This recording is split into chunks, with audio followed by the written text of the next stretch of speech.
Saudara-saudariku yang dikasihi dan mengasihi Tuhan Yesus, pada hari ini Jumat 14 Januari 2022, hari biasa, pekan biasa pertama. Menurut sabda kita dari Injil Suci menurut Markus bab 2 ayat 1 sampai 12. Mari kita siapkan hati kita untuk mendengarkan sabdanya.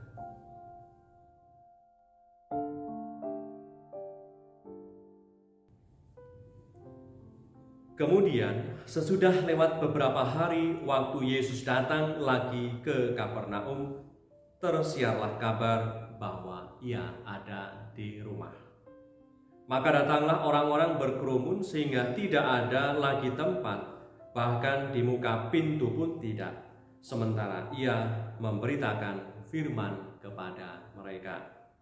Ada orang-orang datang membawa kepadanya seorang lumpuh digotong oleh 4 orang. Tetapi mereka tidak dapat membawanya kepadanya karena orang banyak itu. Lalu mereka membuka atap yang di atasnya. Sesudah terbuka, mereka menurunkan tilam tempat orang lumpuh itu terbaring. Ketika Yesus melihat iman mereka, berkatalah ia kepada orang lumpuh itu, "Hai anakku, dosamu sudah diampuni."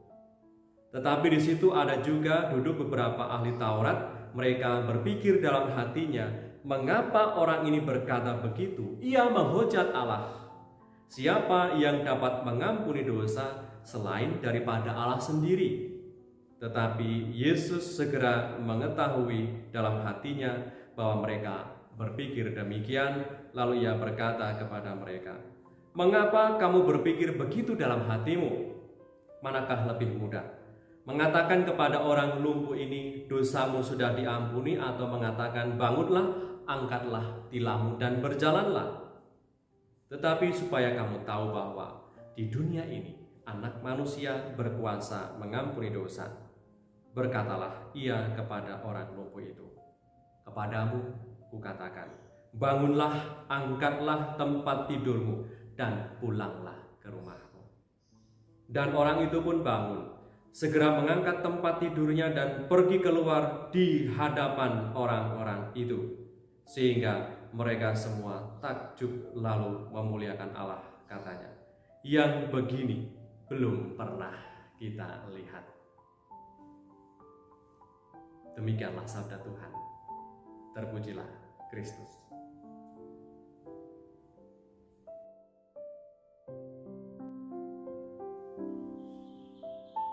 Saudara-saudariku yang terberkati, ketika saya membaca dan merenungkan sabda yang kita dengar pada hari ini, muncul dalam hati pertanyaan demikian. Mengapa Tuhan Yesus tidak segera saja mengatakan kepada orang lumpuh itu, bangunlah dan berjalanlah, tetapi Tuhan Yesus justru mengatakan kepada orang yang lumpuh itu dengan mengatakan, "Hai anakku, dosamu sudah diampuni." Apa kaitannya keterlumpuhan? Apa kaitannya kelumpuhan dengan dosa yang diampuni oleh Tuhan?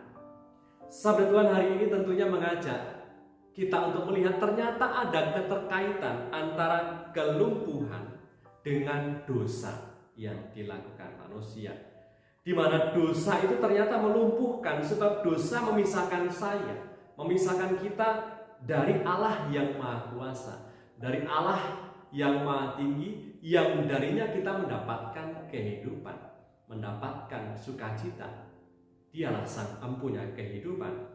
Maka kalau kita mendengar kisah di mana hari ini Tuhan Yesus lebih memilih memberikan sabda pengampunannya dulu kepada orang lumpuh itu, lalu sesudahnya memberikan sabda kesembuhan, mujizatnya. Lalu saya menjadi ingat akan kisah bagaimana bangsa pilihan ketika masih ada dalam pesiaran panjang di padang gurun, di mana bangsa pilihan, bangsa Israel ketika ada di tanah perjalanan menuju tanah terjanji, pernah menggerutu, pernah tidak percaya akan penyelenggaraan ilahi, penyelenggaraan Tuhan. Padahal ketika ia mengalami perjalanan panjang, Tuhan Allah mencukupkan mereka untuk kebutuhan mereka.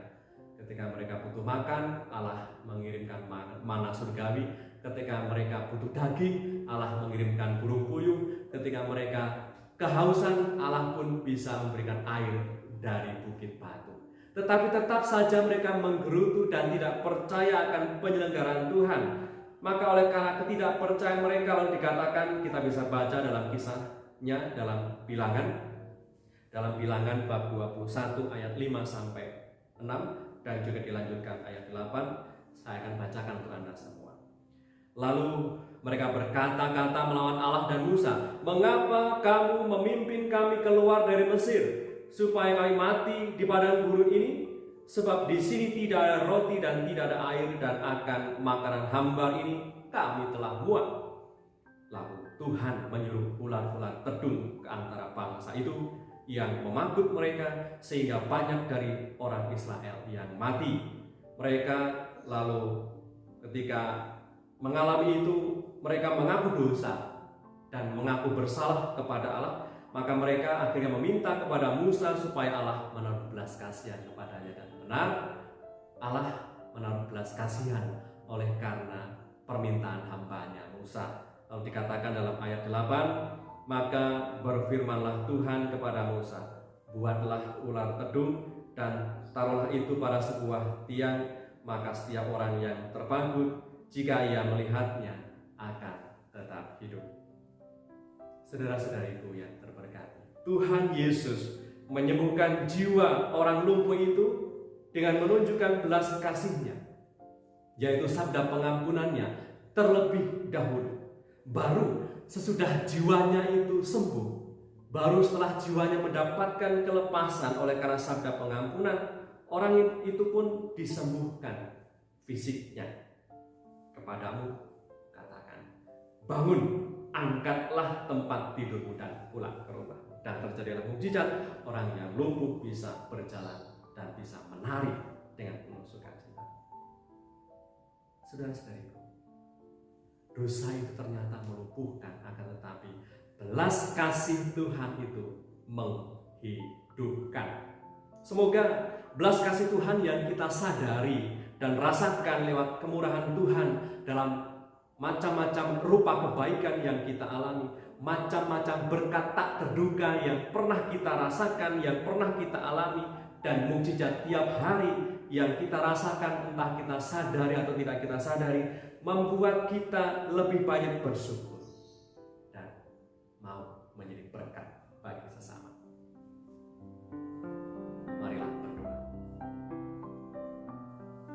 Dalam nama Bapa dan Putra dan Roh Kudus. Amin. Allah Bapa yang Maha Baik, Engkau adalah Allah yang peduli, Allah yang mudah tergerak hatinya oleh belas kasihan. Pada hari ini Yesus Kristus Putra-Mu Tuhan kami memberikan kelegaan, memberikan sabda pengampunannya bagi seorang yang lumpuh. Seorang yang lumpuh bergembira dan memuji Tuhan oleh karena kesembuhannya. Semoga peristiwa mukjizat yang kami dengar dan renungkan hari ini yang dilakukan oleh Yesus Kristus Tuhan kami pun mampu menyemangati kami yang seringkali dilumpuhkan oleh karena keputusasaan, dilumpuhkan oleh karena dosa dan kerapuhan. Semoga kami tetap punya harapan dan semangat untuk bangkit dan mengisi hari-hari kami dengan pengantaran Kristus Tuhan kami yang hidup dan berkuasa bersama Engkau dalam persekutuan Roh Kudus sepanjang segala masa. Amin. Berkatalah yang Maha Kuasa turut atas kita semua, Bapa, Putra, dan Roh Kudus. Amin.